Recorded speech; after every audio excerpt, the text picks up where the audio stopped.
Hello and welcome back to Shakesyear. We are still working on King Richard II, and today we get to hear from King Richard II.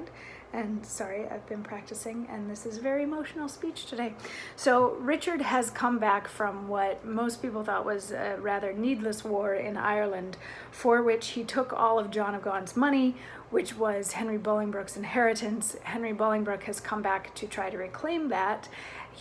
Henry Bolingbroke killed Bushy, Bagot, and Green, who were King Richard's sort of commoner advisor people, who a lot of people didn't like because they didn't like that he was taking advice from non-nobles.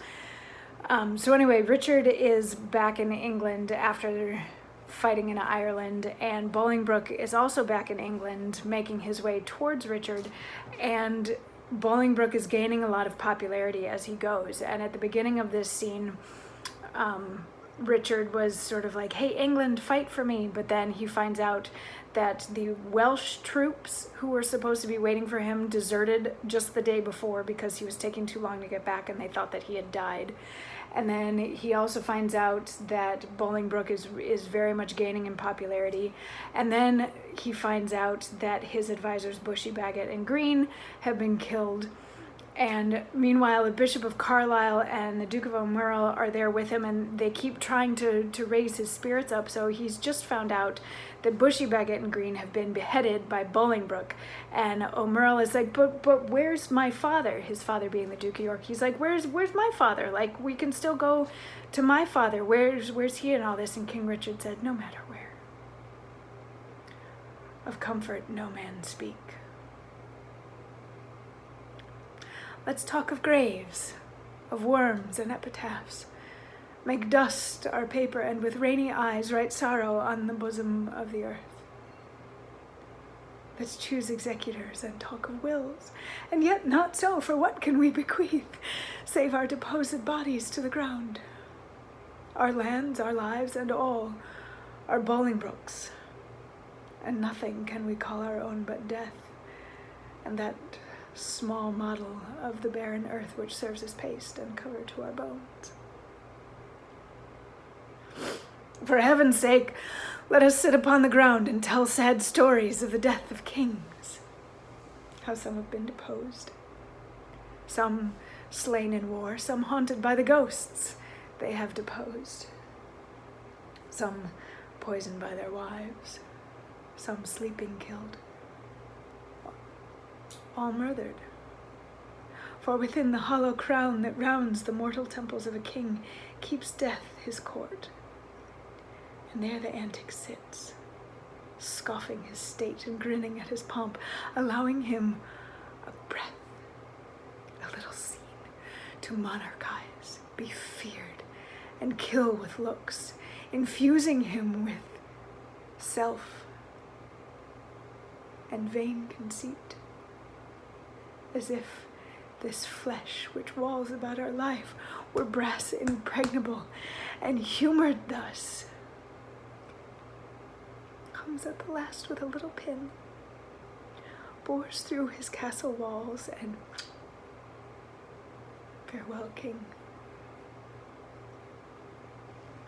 Cover your heads, and mock not flesh and blood. With solemn reverence throw away respect, tradition, form, and ceremonious duty, for you have but mistook me all this while. I live with bread like you, feel want, taste grief, need friends. Subjected thus, how can you say to me I am a king?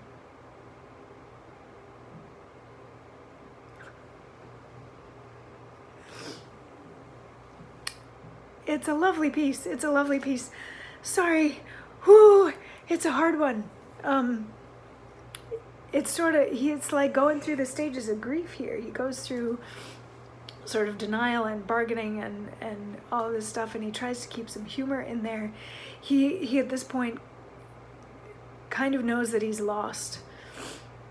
And so he decides that he will just give in and talk about death and talk about the death of kings like it's not that big of a deal. And after all, he's just a person, and all kings have to die because death is just sitting there waiting for kings to show up. They all get murdered one way or another be it they get poisoned, they get deposed, they get, you know, slain in their sleep, whatever.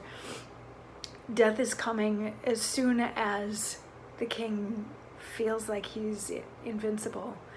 Death comes in and kills him anyway. And at the very end, he speaks of his own humanity, his own life. You know, I live with bread like you, feel want, taste grief, need friends. These are all very basic needs, and they're needs that he shares with everybody else. So his thing is, you know, apparently I'm just human after all, so how can you say to me that I'm a king? Which is a huge throwing off of the identity that he has always felt that he has had, being what he believed to be God's chosen mouth for England. It's just, this piece kills me. And the Bishop of Carlisle doesn't want him to give up quite so easily. He's like, come on, you're made of sterner stuff than that. And O'Merle is like, yeah, my dad is still out there. Like, he can fix this. He can make things better. And King Richard does actually take a little bit of comfort in what they say. And he's like, you know what? You're right. You're putting me in my place. Maybe it's a little bit too early to completely give up hope yet. Where is York? And Scroop says, York is on Bolingbroke's side. Even though York had proclaimed himself Switzerland, Scroop says York is on Bolingbroke's side. And the king has just a little smidge left to say tomorrow before we end Act 3, Scene 2. So I will see you then for that.